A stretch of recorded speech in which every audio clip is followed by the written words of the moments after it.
You're telling this person your boundary and asking them to implement a change in their behavior because you want them to.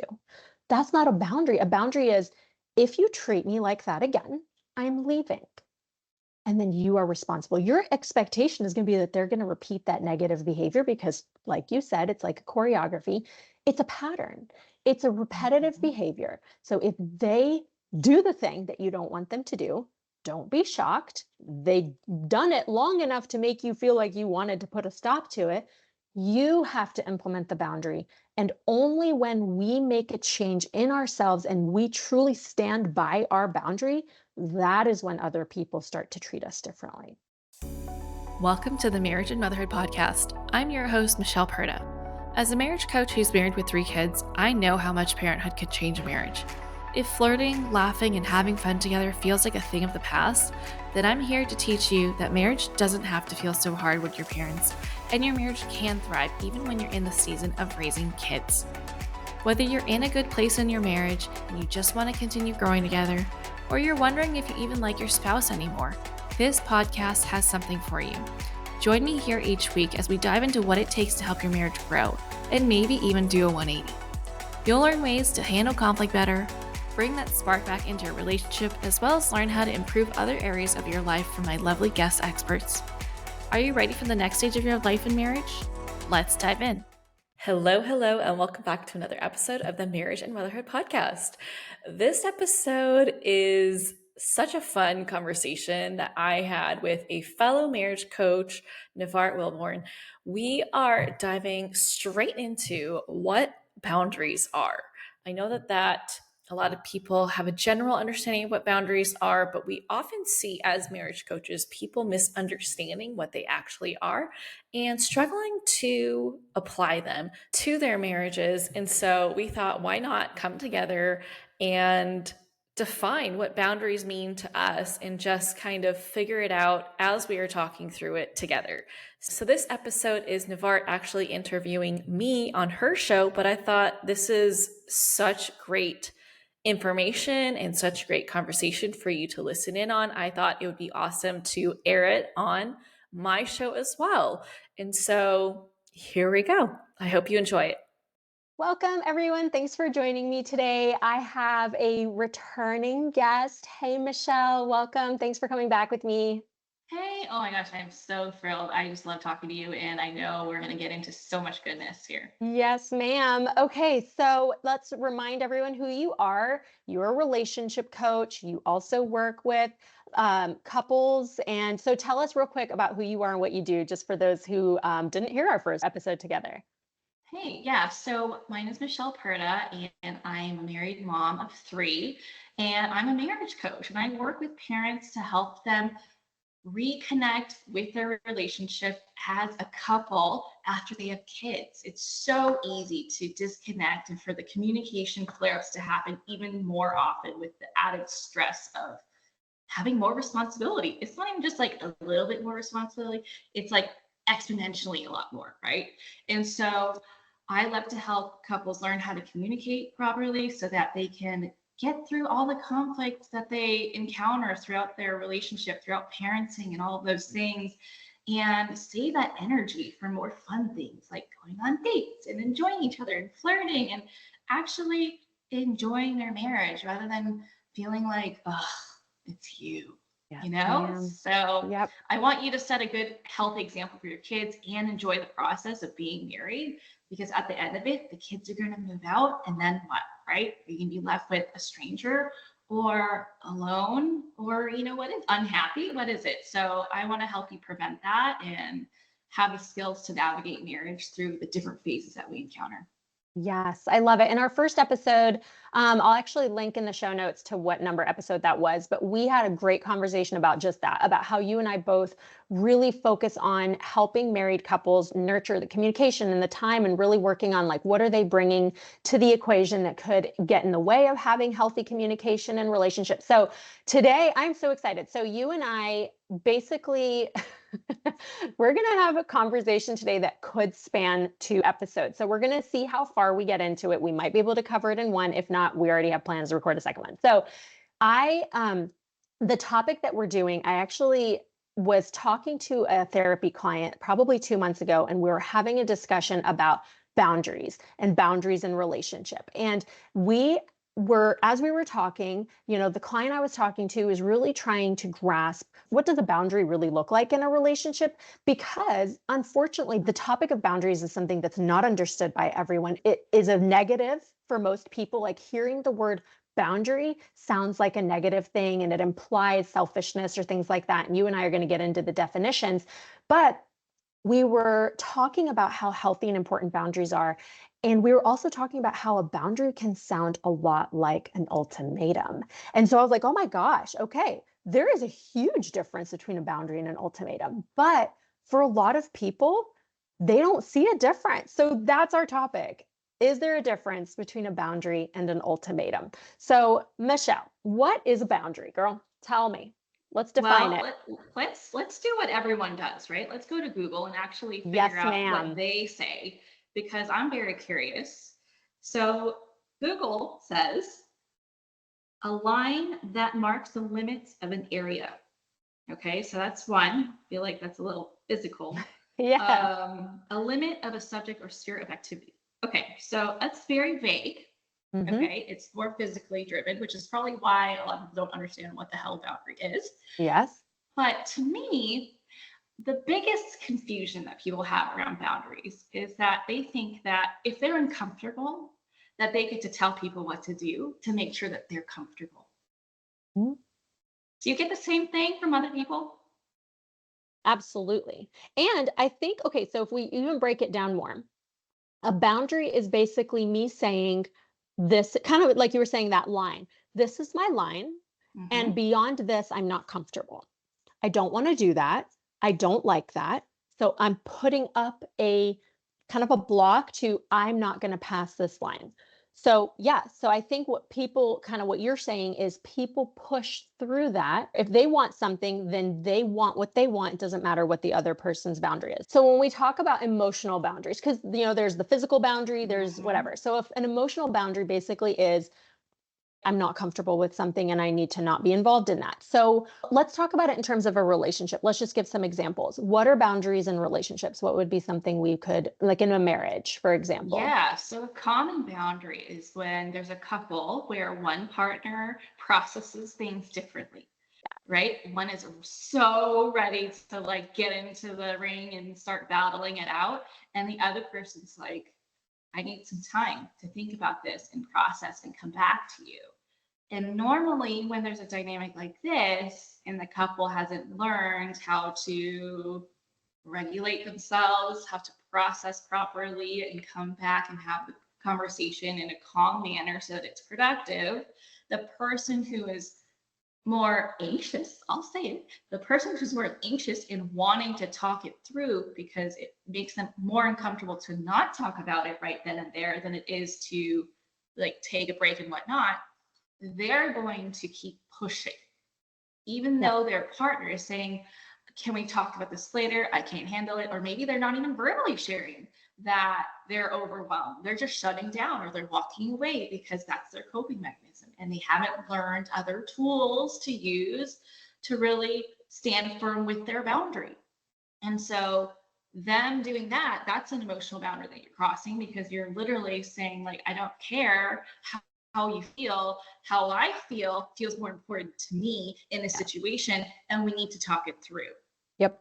Absolutely. And that's such a great example, because I think that that goes back to what we were saying earlier about how we focus on helping people with communication, because people think, when they say like we have problems with communication, I think they think of the words. We don't talk well, we don't Mhm. communicate, like we don't know how to have conversations, but one of the basics of communication is the time and the place and Yes. the situation. And so if I need to take a break from this conversation and you don't want to take a break, that is a huge part of like bad communication. Your needs to overcome this discomfort and end your personal discomfort of like, oh my God, I need to fix this, your anxiety does not trump my need to take a break. But my need to take a break also cannot trump your need to talk about it.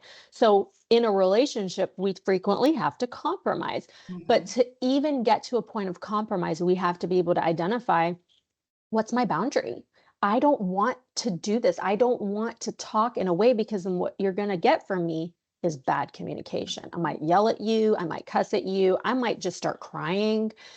And then if you keep pushing at me and I can't talk, then you're just going to get me completely disengaged. And that might help make you feel like rejected. So coming up with what is my line? What do we do about the fact that our lines look different?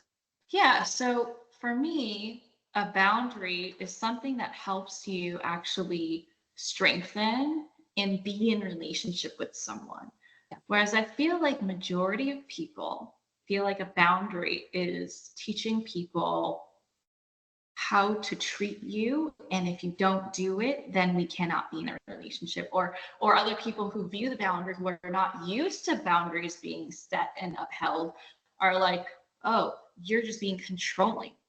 And it can be controlling if they're not properly set, right? There's a difference between setting an actual boundary and being controlling. When you're setting a boundary, what that is actually doing is it's saying, okay, this is my line. If that line gets crossed, I'm going to do this. Yep. But a lot of other people think that, hey, this is my line, and if you cross it, I'm going to make you do this. It's external facing, but boundaries are actually all about you. So in the situation, if I were the partner, which I'm not, who needs time to process, then if my partner were to come up to me and be like, I need to talk right now, it's like, okay, I cannot talk right now. I need time to calm down and think through this and figure out what my own opinions and thoughts and feelings are about this and what I want, so that I can talk to you calmly and not say anything I regret. So if you continue talking to me, I'm going to have to leave the room. I'm going to have to remove myself so that I can give myself this space. Not, I'm going to tell you to shut up, or I'm going to leave. Like it's not a threat. Yeah. It's more about what you're going to do for yourself, with yourself. Yep. Yeah. And I think with that example, the main thing that comes to my mind is it's really hard to just implement this if you haven't communicated ahead of time that this is something, right? So if our pattern is to, you follow me, like yelling at me, and my pattern is to shut down until I turn around, blow up at you, then if I all of a sudden turn around and say, hey, I don't feel like I can talk about this right now, I need a minute, you're going to be like, what? Like, it's not going to go very well, because it's going to be very shocking to your system. And again, you won't be able to regulate. And so if we, and the goal of this is to say, all right, couple, please sit down, watch this together and say, okay, how do we want to do this differently? So when we get in an argument, our tendency is for me to follow you and want to resolve it, and for you to shut down. So how about you tell me, like, what would you like me to know? How do you want to communicate to me? Like, do we need a code word? Do we need a nonverbal sign? You scratch your nose or something? Like, how do you communicate to me that you're done? Because if I don't know you're done, I'm going to keep going, because I'm not paying attention to what you need. I'm so fixated on my emotions. And then vice versa. If you need me to stop, and the opposite of that, like figuring it out ahead of time, so that when you're in the moment, you implement, and knowing that when you try to implement it, it's not going to work the first few times. Right. So don't be discouraged. Keep trying. Yeah, I always say that conflict is kind of like doing a dance choreography, right? You've been doing this specific dance for a long, long time, right? And so you're going to be used to doing certain things. It's going to feel natural, second nature, right? This is just how you go. But when you realize that it's actually a pattern, patterns can change, and it just takes this like little tiny ounce of change for you to start carving a new path, to, do a new choreography. And so, yeah, it's going to take time. And the best thing is, if you're able to talk about it when there's nothing going on, right? Calm. There's no issue going on. There's no high stakes, no high emotions, right? What do they say? The higher the emotion, the lower the rationality, the lower the logic, the lower the reasoning. Okay. So if you notice that there's an issue, there's a pattern that's not very healthy, or you don't like it, Talk about when there's absolutely nothing going on. Be like, hey, you know what I noticed? Right? It doesn't have to be something Yeah. super serious. Just like, you know what I noticed? Every time we fight, like you do this and then I do that. And then I don't like that and then I do this. So I kind of want to try something new here. What do you think? Should we Yeah. try that? And how are we going to help each other stay accountable to this new change and give yourself grace? Yeah. I love it. And I think, what I hear a lot is, well, it's calm. I don't want to bring it back up because then we're going to get into it again. And I'm like, I hear you, but that's avoiding the problem. You're trying to avoid it completely instead of saying, okay, it might be a little uncomfortable, but it's less uncomfortable doing it this way than waiting for another blow up to happen that just puts us in such a bad place as a couple emotionally and then personally, all the things. But, Yeah. the other thing I was thinking about while you were saying that is kind of the idea that I need you to, okay, well, actually, this will take us into kind of more of our definition. I think when we create a boundary, we have to understand the goal of the boundary. If Mm-hmm. putting a boundary in place, then I can't be doing it for you. I have to be doing it for me because what I hear a lot, like even take an example that's not marriage related. Let's say it's a friendship situation. Well, I told my friend that I didn't like it when he talked to me this way. And so I told him, like, that's it. If you talk to me like that from now on, I'm not going to come over. I'm not going to hang out with you. Okay, great. You communicated a boundary.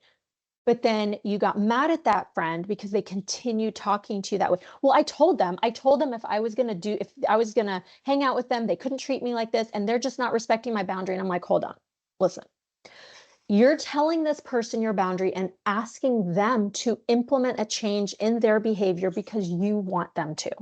That's not a boundary. A boundary is if you treat me like that again, I'm leaving. And then you are responsible. Your expectation is going to be that they're going to repeat that negative behavior because, like you said, it's like a choreography. It's a pattern, it's a repetitive Mm-hmm. behavior. So if they do the thing that you don't want them to do, don't be shocked. They've done it long enough to make you feel like you wanted to put a stop to it. You have to implement the boundary. And only when we make a change in ourselves and we truly stand by our boundary, that is when other people start to treat us differently. It's the follow through. It's just like parenting, Yes. seriously.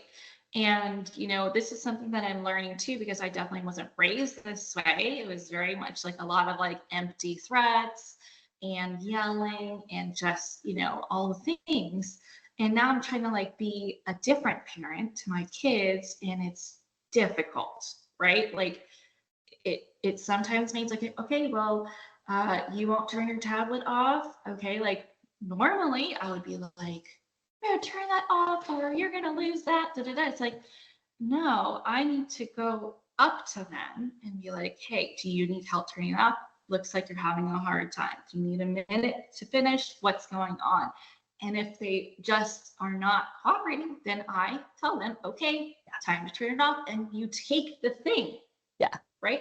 And so it's like, you cannot just say these things to people because maybe they think that you're messing around, or maybe they don't understand the seriousness behind it and they're just doing that. They're not doing it to offend you, right? Like most people are not doing things to attack you personally, right? But we take things personally because we're human, Yeah. right? And Yep. so if we're going to set a boundary and communicate what we're comfortable with and what we need to have a healthy relationship with that other person, and they don't deliver because, hello, change takes time, Mm-hmm. then we need to be like, okay, like I'm serious about that. And you Mm-hmm. actually follow through on what you said you were going to do and leave. Mm-hmm. Or don't invite them anywhere anymore. And they'll be like, oh, I wonder what happened. How come we don't hang out anymore? Well, the last time we hung out, this is what happened, and I really didn't like it. Yeah. Yeah. Absolutely. And you know what's funny as you say that? It's going along with our kind of definition of insanity. Like, I told you, I told you, Mm-hmm. I told you. Then what happens is we justify, like, if I repeat myself and don't follow through, then I justify losing my shit, right? Yep. So if I tell you to put your tablet away, put your tablet away, put your tablet away, and you don't do it, then I'm like, well, I told him, and now I'm screaming and yelling at my kid, and it's my kid's fault that I'm screaming and yelling at them because I told them they didn't listen. That's not how that works. Your child is not responsible for the fact that you didn't follow through with your parenting strategies and that you have no ability to regulate your emotions. Yep. So, but adults, like, I don't know, I think human nature, we blame the other person because they didn't do what we wanted, instead of us saying, if you're not going to do what I'm telling you to do, then I will A, remove myself, B, implement this parenting strategy, C, whatever. Like, I am responsible for my boundary, not you.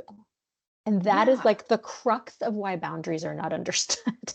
Seriously. And the crazy thing is that like in previous generations, at least with my experience, right? If you are ahead of the game, I am so like happy for you, but not for me. Like this is like I am the first to be like working on my own awareness of my emotions and whatever for like my whole family line. But the crazy thing is that we are so focused on how they're doing it to piss us off when really they're not doing that at all. They're just enjoying themselves or distracted or whatever. And we make them responsible for our emotions, right? Yes. And that is the most disempowering thing that we can do as individuals. The more empowering thing to do is like, okay, I have already decided what my line is and what my next course of action is, depending on what happens. I'm not waiting for someone to do what I need them to do in order for me to feel empowered, right? Because that is then about control rather than the end result. Like you said earlier, we have to have the goal in mind. What is your goal? When we have the goal in mind and we've thought about it, we can act more intentionally rather than reactively, right? So if we're like, okay, well, it's dinner time and that needs to go away so that they can join us. So what is the best course of action to get them to the dinner table, right? Not, oh, they're not listening to me. Let me dig my heels in and continue yelling and yelling and yelling and let my own emotions escalate. And then I lose my shit and then I put it on that person that I couldn't regulate myself enough and I couldn't be more aware of me losing my shit before I lost my shit. It's like, no, that's not how this works. We're all responsible for our own emotions. No one else can make us feel a certain way. We might be triggered by what they did, but again, that's our own perception of what's going on. And like you said, it's that assertion of power. And I think there's this misunderstanding that, and I think generationally, like you said, I think people perceive strength and power as aggression. If I get loud, if I'm loud and I'm strong and I'm in your face, then you will take me seriously and you will respect me. I personally, just in my own perception, if I see someone lose control and behave like that, I actually just lose a ton of respect. I don't respect you more. I don't value your confidence and your power. I actually see you as unhinged and would more than likely separate myself from you immediately, right? Whereas if you come to me and you say, I don't appreciate that, and I'm not going to be continuing to be a part of this relationship if you continue to treat me like that, I would be like, yeah, dang, I'm so sorry. Let's talk about that, right? And so what is the goal? Is the goal to assert your power over the other person and scare them into submission? And unfortunately, that's not just with children. Adults are trying to do this to each other, right? Yeah. Or is the goal to be respected and valued and treated with dignity? Then I also have to give that to you, because then people are shocked why they get yelled at back and why they're cussed at back. I'm like, well, I mean, like, you're not special. If you're going to yell at that person, then you don't get to be mad or shocked when they yell back at you. That's not a right that you have. And I mean, especially with parenting, because I think there's an expectation that children don't deserve the same value. I mean, there is a difference between being an authority and being like a power an assertive parent in that way, that Yes. authoritarian versus authoritative, right? And that, Yes. we have a whole topic on that, but Yes. And I've been loving watching your videos with your son. It's just like so awesome. And even my 7-year-old starts to listen. I could see his ears perk up and he walks up to my phone to watch. So keep doing those. I love that. Thank But you. there is a difference between asserting your power and being assertive, right? And I believe that if you get to that point where you do lose your shit and you become aggressive, that's a sign that you were passive for too long, right? And assertive is Perfect. that really healthy middle ground between passive and aggressive, right? So you are asserting what your needs are, what you are wanting out of the situation, where your line is. If you're passive, you're just kind of like, making excuses or waiting too long, not being aware of where your line is. And then you jump. It's almost like you surpass the assertiveness and you go straight to aggression and you blow up or you storm out or you do silent treatment, right? The goal is to get yourself closer from passive to assertive so that you can still feel heard and like feel good about how you're delivering the message, right? Because if you're getting angry, no one feels good about that. You have like pretty much blown up all the good vibes in the room, Yeah. right? And it doesn't feel good for you to be passive either because you're creating resentment in you and allowing it to just marinate and it's just like it's not good. Yeah. Yeah. It's interesting as you say that. Tell me what you think. This is a forming thought. It's not fully developed, but I almost see that the person that is blowing up is still like, if they're passive and then they blow up, I still categorize them as passive because you have not transitioned over to assertive. You've just lost your shit as a passive person. But then you Yes. go right back to allowing it. Yes. So I don't know. Does that make sense?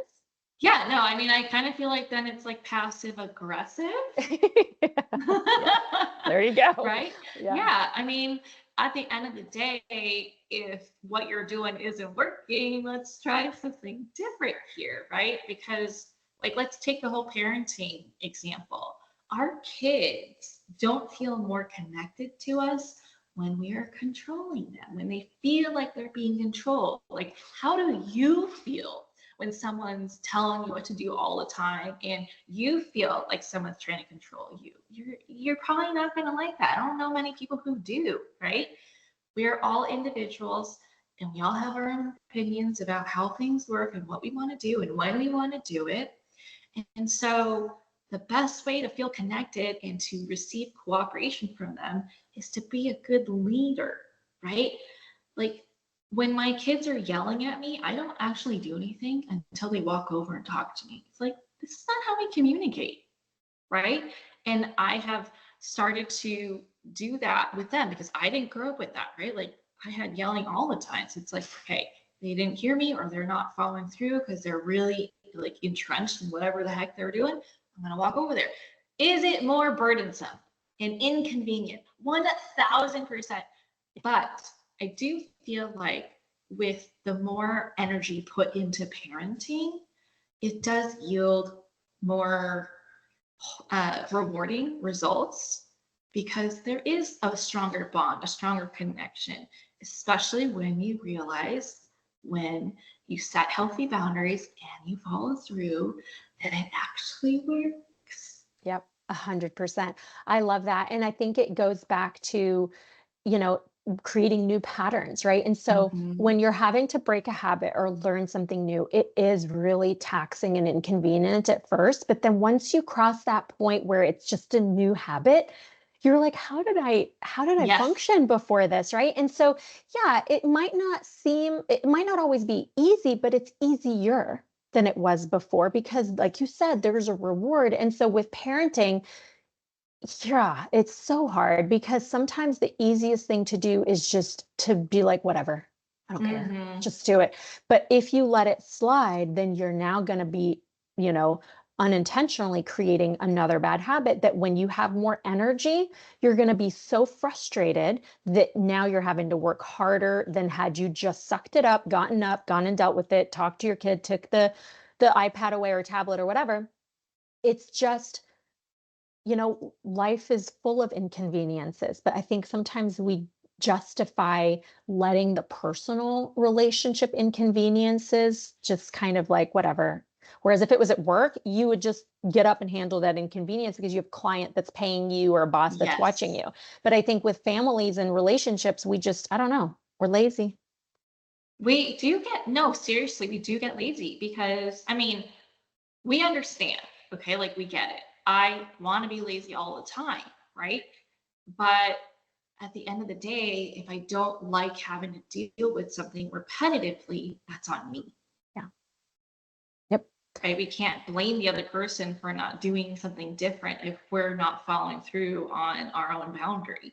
Right. Yeah. Like if I tell you like, hey, Michelle, when we go out to dinner tonight, I don't want to eat dessert because I'm trying to be careful. Right. So we go out to dinner and I like, oh, I want dessert. And you're like, oh, but you told me not to tell you not to eat dessert. Yeah, it's fine. It's fine. Like, I'll be careful. And then the next day, why did you let me eat that dessert? Like, I told you I didn't want to do that. You should have stopped me. Dude, no, it's not my responsibility, right? It's kind of a weird example, but it's that same idea of like you make a bad decision and then you get mad at me because I didn't stop you from making that bad decision. I'm not responsible for you. And so that again, okay, so let's go back to our topic because just for the listening audience, we have a hard stop in about 12 minutes. So we're going to we're going to keep going. And then when we stop, we'll pick it up in our next episode. So the main thing before we can even define an ultimatum and start distinguishing the difference, the biggest takeaway is if you implement a boundary, then you have to accept and take full responsibility for the fact that you are setting it in place, knowing that you are the only person responsible for maintaining that boundary, right? If I want to be treated differently and I come to Michelle and I say, Michelle, I don't like the way my husband's talking to me and I want to do something about it. And then you're like, okay, so here's how you handle that. You're going to tell him, listen, from now on, if you raise your voice at me or if you insult me, I'm going to get up and I'm going to walk away and I'm not going to participate in that conversation. Okay, fine. Thanks, Michelle. I'm going to go implement that. So if I go and I tell my husband, that's what we're going to do. And then he starts talking shit to me and I just sit there and I start fighting and I start yelling. And I come back to you and say, I told him I didn't want him to talk to me that way. He didn't listen. See, it doesn't work. We can't implement this. And you're going to be like, the hell? Like, you didn't even try to implement what we talked about. You just thought that by trying to assert your control, that it was going to work out for you. And that's not how it's going to work. So first, if your perception of this is, I will tell the other person what I want, and then they are responsible for giving it to me, then rewind and start this episode over. I really like that example that you gave, actually. And I kind of want to dive into that a little bit more because that's a common one that's set, right? So in this situation, the husband can't regulate his emotions yet, right? He's blowing up, he's name calling, he's yelling, whatever it is that he's doing. And it's kind of like expecting someone to know how to drive a car by handing them the manual one time. Here, read this once and then be a professional driver. Like, you cannot expect someone to change their behavior that quickly, right? Because I bet you, if you were to ask him when he's calm, do you like when you yell and name call and do all of these things? He's going to probably be like, no. Do you feel in control when you do that? No. So it's not a conscious decision that they're making when they are at that place. So by you saying, hey, when you yell and name call, I'm going to leave, and you think that that's going to fix it. No. There needs to be a heightened level of awareness. That's where that partnership piece comes in, right? Yes. You're helping each other. So every time you leave, that's a point of reflection for them, right? Mm-hmm. For that partner. Be like, oh shit, I did it again. Okay. Yeah. It's not a punishment. Absolutely. No, Yep. Yep. it's not. And it's important to help them understand it's not a punishment, right? For your reason to tie back to nurturing the marriage, making it stronger, not make it sound like it's a threat. Like, hey, when you get angry, I'm out of here. Yeah. Then it kind of looks like you don't accept them for them. You don't accept all the emotions. It's not the anger that you're mad at, right? It's the behavior that they've chosen to express as a result of their anger. Anger is fine. Anger is a healthy emotion. It tells us what we're not okay with, right? And then it's up to us as individuals to figure out why it makes us angry so that we can do something about it, right? Yep. But if your partner's unaware and they're just blowing up, you telling them what you're not okay with is not going to be the end all fix all. Yeah. Perfect. Yes. I'm so glad we dove into that. Good job. Because I do think that you're right. It's in a healthy relationship, you should be able to communicate your boundary and say, this is why, I'm working with a therapist, or I've recognized I contribute negatively to that situation where I do get pulled in. I do yell back at you. I do talk to you in a way that's not good, or I shut down, and I don't like that about myself. So I don't want to do that anymore. I want to have more control over my emotions. I want to take responsibility for how I participate, but I want to control me, not you. I need to control me. And part of that is recognizing when I'm coming up to that point where I'm about to engage in the negative behavior that I then regret or whatever. And that's when I want to pull back. So if I'm pulling back, it's because I feel it going in that direction. And I know that our pattern is to just completely spiral into an unhealthy communication. So that's what I want to do. What would you like to do? Because I don't like how I yell at you either. Like, this isn't all on you. What are you going to do? Because this is what I'm going to do. That would be the perfect scenario. Because then when I do that, and I maybe do have a keyword that says a cue word that's like lemons, and that's me saying, I notice that I'm not okay. I'm starting to get upset and I need to back away. So when you hear me say that, like, what do you want to do so that you don't get mad at me? Is that kind of what you were saying? Absolutely. Boundaries and personal responsibility go hand in hand, right? Because you want to be proud of how you behave.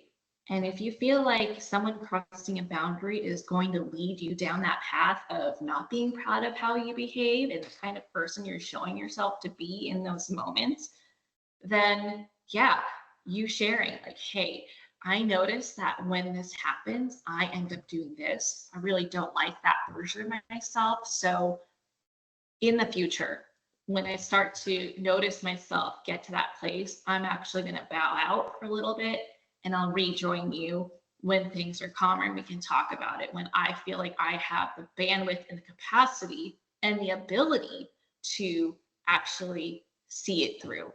Yeah. The more you make it about yourself and the less you make it about that person, the more receptive they're going to be. Because when you show that true vulnerability and personal responsibility of like, okay, I am responsible for myself, my emotions, how I act, they're not going to feel attacked. They're going to be like, oh, yeah, okay. Or sometimes they're like, yeah, you do need to work on that. And in those moments, just ignore that, okay? Just ignore that. And the beautiful thing is that in most marriages, the more personal responsibility one partner takes, it kind of like leaks into their behavior, because then they'll start to reflect more. You don't even have to tell them to. You just sharing your own journey, they're going to notice and stop to think. Instead of defending themselves, they're going to have that capacity and space to be like, huh, I kind of noticed that I do that too. And they might not even verbalize it to you. They might be doing it in secret. Yep. But absolutely. It does have a ripple effect. Yep. And you have to know your partner, right? So if as you're trying to have these conversations with that person, you know that they tend to get defensive or whatever, then go in ready to not be triggered by their reaction to it. Like if they're like, yeah, well, you do need to work on it, like you said, then it's fine. I mean, you just have to be focused on why you're saying what you're saying. And again, that's part of the boundary. Like if I'm putting this in place, it's because I want to feel better. And so I'm just going to focus on how I handle it. If the other person doesn't get on board as quickly, or maybe they think I'm ridiculous for even like, well, you've never been able to do this before. Why do you think you're going to be able to do it now? Don't worry about it. Because this isn't about them. Like you said, that other person is not necessarily trying to bring you down. I mean, some people are, but they're just trying to be themselves. And sometimes that just doesn't go very well.